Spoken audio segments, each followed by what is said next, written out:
الحقيقة لا يوجد في قلوبكم أي ذرة للرحمة.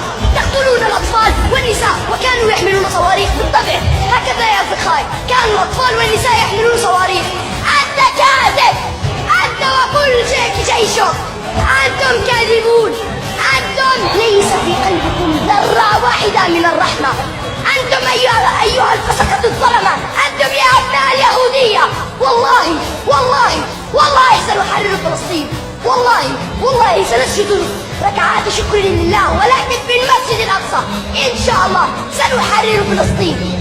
وسنطردكم وسندوس على آخر جثة صهيوني لعين في غزة بأرجلنا الشريفة. سندوس عليكم إن شاء الله.